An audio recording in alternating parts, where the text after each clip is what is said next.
Why did Graphics International become Graphic?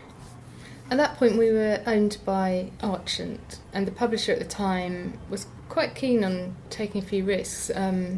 We had an in-house designer. She left, and we were sort of plotting about trying to get an outside agency in, saying that, you know, we really wanted to put more of a stamp on it. It hadn't changed for a long time, the identity. It was really solid and structured. It hadn't changed I mean, for a long basically time. what happened, the original templates designed by Meta had been sort of bastardised over the years, and the mag had been made smaller to try and save a bit of money, and, you know, various people had sort of had a go at it, and it really needed, you know, it was so far away from what it had started as. Yeah, it was just kind of being able to persuade the publisher at the time to sort of take a punt on Made Thought, and they were up and coming. Yeah, he didn't actually take that much persuading, really.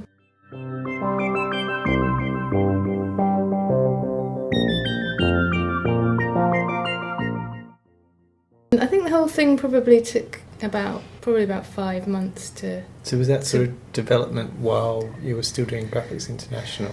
Yeah, we were still doing Graphics International, and it was being designed by someone in the head office of the publisher, and Made Thought was sort of working on Graphic.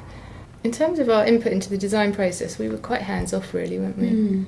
So did Made Thought sort of come up with a format as well? Like they shrank it down? Yeah, that size is one of the things that's stuck since they did that redesign. And I didn't want to change that because it's really a unique size. It's really odd. It feels like the size and also the paper stock now have become part of the identity, really.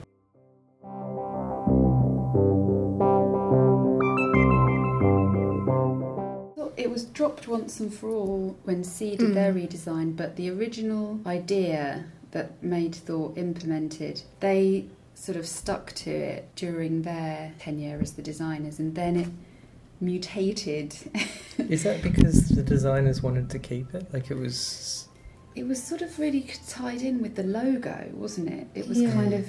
And the idea from the Made Thought era was that there's the speech bubble and the panel below it, which are one element, and then the cover is beneath it. So the top layer elements may be done with a process like a varnish, or it may be done with a graphic device like a pattern or something. Metallics and stuff on top there. And that sort of gradient and overprinting and things like that. Yeah. And then underneath on the first page would be the first time you see the full cover image. Yeah. So they sort of stuck to that fairly rigorously in one way or another. But then after Made Thought stopped doing it and Nick Tweedy was working on it at Malone, it did present a lot of it was very restrictive in some ways. Because it was super restrictive, like it covered a large proportion. Yeah, I mean, basically what we used to do was get a really cool image and then cover most of it up.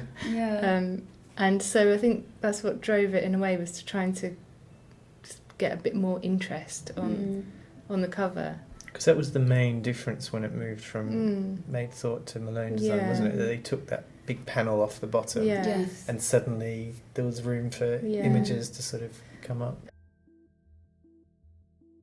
Yeah, so basically Nick was involved in everything, every issue up until that one there, the last one that we just saw. So Nick Tweedy was there from the start. Yeah, so he's working on every single issue up to...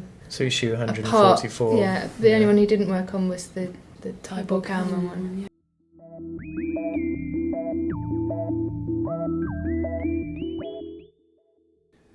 This logo was based on a logo this that is the Nick... C logo. Yeah, that Nick Tweedy had actually designed. We got fed up with having a kind of little weedy logo, and I think we wanted something with a bit more impact. Well, it was really robust. But I mean, this was enormous, because it was almost 25% of the cover area taken up with the logo.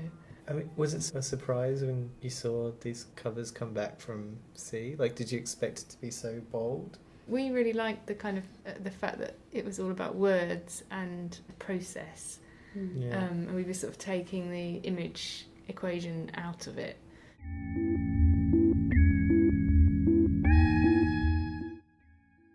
It was a very different thing for us to do, though, putting portraits on the cover. And I think quite often we tend to kind of go for just something that's completely different to what we've done before, and this was just, I think, another extension of that. Although it might seem quite a traditional approach, it was quite different for us. Yeah, I think it was nice. I look back on it now and I think it's cool because Grafik did. This is a graphic version of like a traditional magazine cover in a way, and it still doesn't look traditional, which is what was really what I look back now and think was really good. I didn't mind the 2007 sort of greatest hits issue. No, I liked that as well, and it is a bit smash hits, isn't it? Yeah, but, and it was getting a bit cheeky with typefaces too. Like there were a few changes.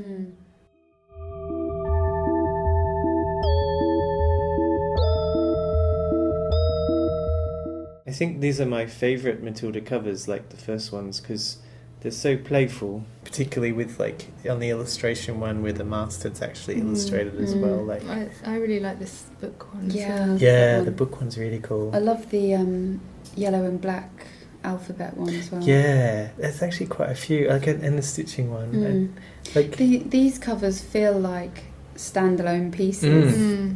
The series is a nice conceptually. You sort of look back and you think, wow, that was a really nice idea. But I think with these covers, you get like a really nice idea every issue. So you're not sort of anticipating anything. You're sort of just waiting to see what the next one's going to look like. Really, like you're waiting for that surprise. It takes a huge amount of effort to do this kind of cover because you're basically starting from scratch every month. Yeah.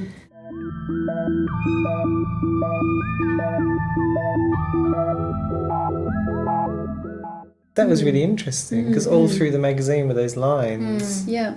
Like even in the editorial. They were just sort of generated, but I can't remember their names, that there were some sound artists, I think, that Ryan and Julie knew, that actually used the layouts of the magazine to generate sound patterns. That was so cool. Which were then represented graphically, and it was like a really nice story behind how those patterns were generated. So I remember being quite amazed that it was on every page almost. Like it wasn't just like they'd done, it was a treatment on a couple of pages.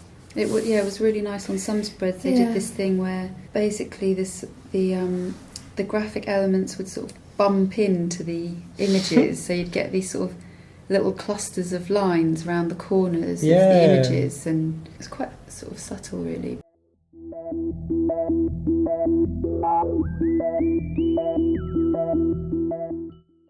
So Matilda redesigned the magazine basically, and this cover direction was part of the new identity for the magazine. So it was sort of a launch device in a way to herald the new, really. How was it received, the first redesign issue? Like, what sort of feedback did you get? Like, I remember the feeling being people were quite excited.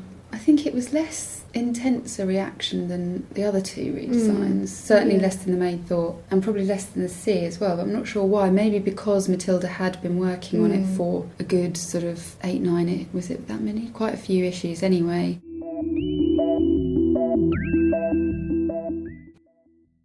Who was it that designed the awards cover? Because that was a completely different... Yeah, Amelia Noble. Oh, that's right. Because she designed the identity for the awards and art directed the pages within the magazine that were covering the awards results. So because it's almost like half the mag, wasn't it? So that's like sort of splitting the mag between art directors. Really. Yeah, and that was the first time that had ever happened, really. It's kind of an interesting idea. Yeah, different sections belonging to different people. I think that's what print are trying to do, though. I don't know how successful. I mean, this was good because it was a kind of special. Yeah. And originally wanted to do a separate publication, but we couldn't. So this was kind of the next best thing. It was like trying to be a magazine within a magazine. Because Matilda did a few supplements, didn't she? And C did one as well. Yeah. I thought they were really nice as well.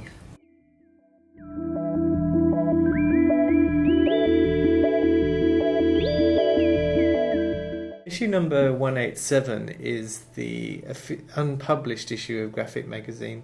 This was at a point when the magazine was being closed by its publisher, and we'd actually completed a whole issue which never went to print. It later turned up as sort of a limited edition PDF download thing, but that's all that exists of it. It was never actually printed.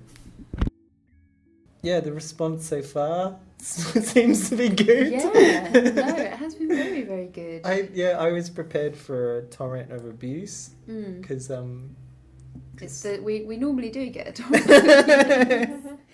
But, and it's so easy to do that these days with the internet and stuff, and I know I've done it myself, so I was expecting something. Yeah, but well, it's we've been really sort of pleasantly surprised by the response in a way. I mean, we felt like we had a really good design that we were pleased with, so it's good that everyone else seems to think that as well, although I'm sure there have been a few comments, but then you always are going to get some people. Yeah, there will be detractors. Yeah. You can't please everyone all the time. No. But there has, in a way, I quite like criticism because gives you something to respond to, and everyone's just saying something's nice. Yeah.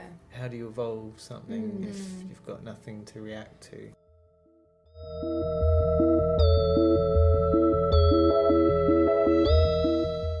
The only reason it's still going is because we thought there was some point in resuscitating it from where we were. Yeah, and I think a lot of other people did too.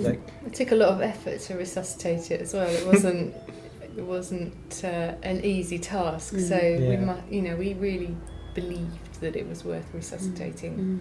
If we hadn't, we'd have just gone and done something else.